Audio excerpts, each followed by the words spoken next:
half a dozen being burned on the streets of Haiti's capital, victims of vigilante justice. Supposed gang members killed in broad daylight and then set on fire by residents, according to witnesses. Those who live in the neighborhood ready to fight back. If the gang and what he said was, what he said is like, if they come fuck with us, we got machetes for them. Yeah. That's what he said. No, you gotta do it with the energy he did it. Si on vient mettre nous, machette nous gen pou yo. It means the energy. Yo, it means the energy. Yeah, well, the energy. If you understand crowd, it's honestly one of the best things. Just hearing them talk they shit. come to invade us, we will defend ourselves. We have our own weapons. We have our machetes. We will take their weapons. We will not run away. Mothers who want to protect their children can send them elsewhere.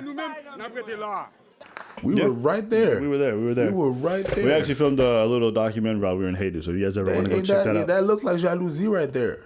Uh, That's close to jalousie or something like that. I'm not sure it is. I don't think it is. The violence had started in the early hours of the morning when criminal gangs burst into several homes and attacked residents. Hours later, police stopped and searched a minibus supposedly containing several gang members. According to officials, a mob saw this as a chance for revenge. Police stopped them and they went, yo, call the people them. The folks showed up and the cops went, all right, we left the handcuffs off. We'll be back in 10 minutes. They came back with some gasoline, lit these people on fire. And now there's a lot of folks who are up in arms about this because they're seeing all this vigilantism. The police arrested the dudes. Yeah. This is actually interesting. They went, we will be back after these messages. We'll be right back, and left them with the people. Facts. And then it went, whoop, whoop. That's the sound of the people. And then the people did whatever the people had to do. Listen, I'm laughing because this shit is outrageous. I'm not laughing I'm laughing at this shit off. It's crazy. But I knew this thing was going to happen. We'll explain why we're not bothered by most of this in a bit, though.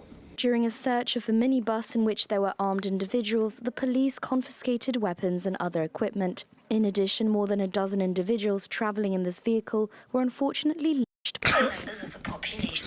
Unfortunately lynched. I mean, listen, what's up? We confiscated their weapons. We managed to, arrest them. And unfortunately. So what happened was I was on guard, right? And I was able to seize their weapons because that's what we're supposed to do as the police. And then I had to walk out and to get a coffee because, it was my break and them. And then I said to someone, I said, oh, shit, look at the people that caught. So I went to get a coffee and then I came back. And oopsie daisy. Yeah, I went from barbecue chicken to barbecue gang member. Shit hit different, smell different too. The violence underlines the increasingly lawless situation in Port-au-Prince.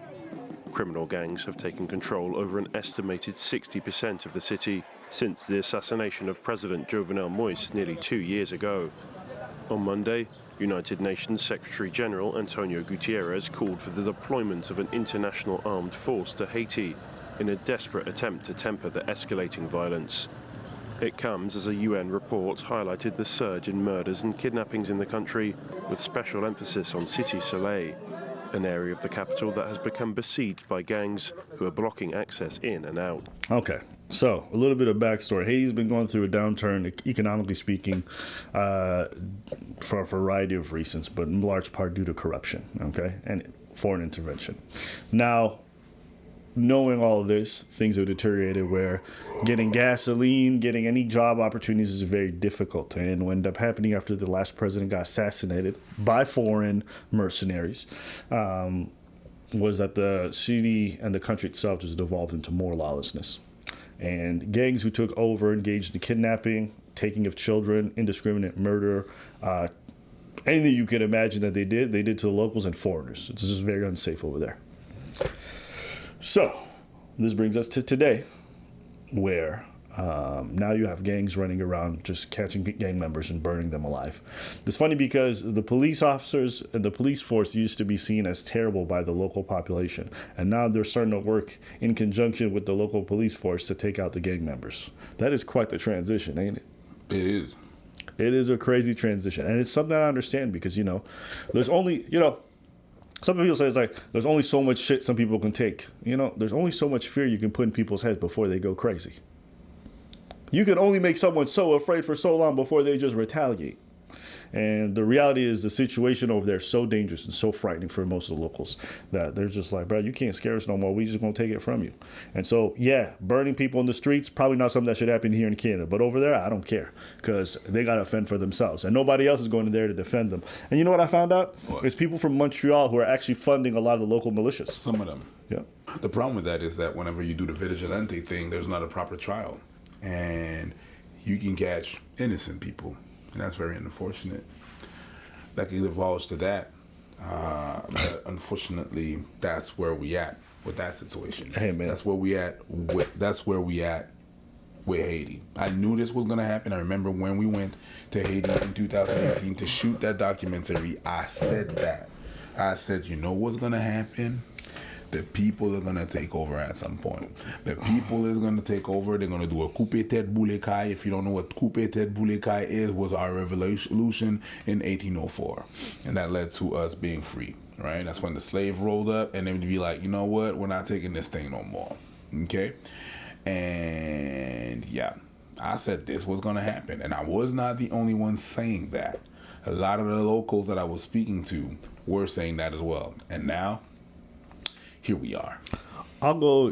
It's like, we talk about vigilantism and innocent people getting hurt, but honestly, it's like taking antibiotics. It doesn't just flush out the bad stuff.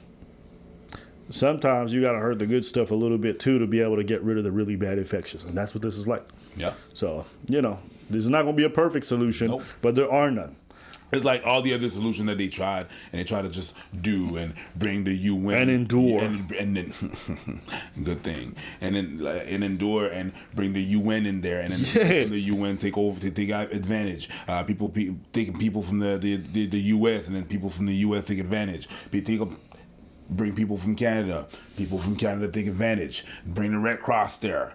Raise $6 million, build 6 houses. Where's the money? We don't know. A bunch of stuff like that. So when you keep on pressing and keep on putting people and cornering them, that's what happens. So I said it before. Only Haiti's gonna. I don't mind vigilante justice. I really don't care. In this situation, in societies that are not, able to function, people got to do what they got to do. They got to do what they got to do. Here, I would never accept it. Over there, I got no problem with it. And so that's the difference. And, people will want to say stuff. You see these foreign entities talking about, oh, this is unacceptable.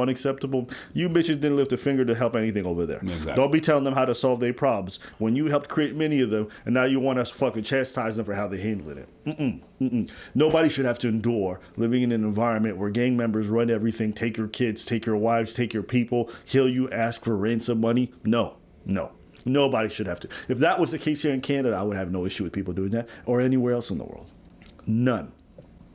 This whole talk about, but you don't know. Hey, listen, it is what it is. It really is.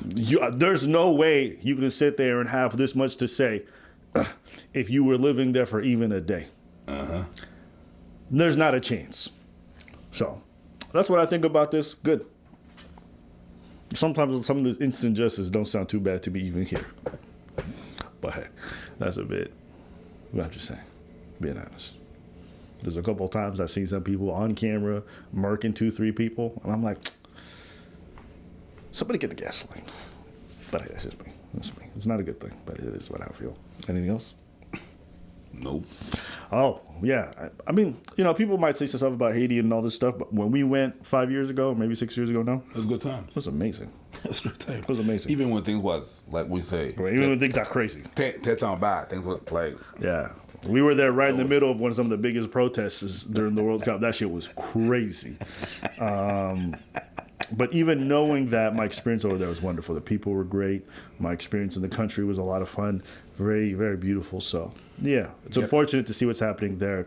I hope that Haiti gets to recover from all this, as recoveries happened in a lot of African nations. So I hope it for them. But yeah, anything else? no. All right, let us know what you guys think.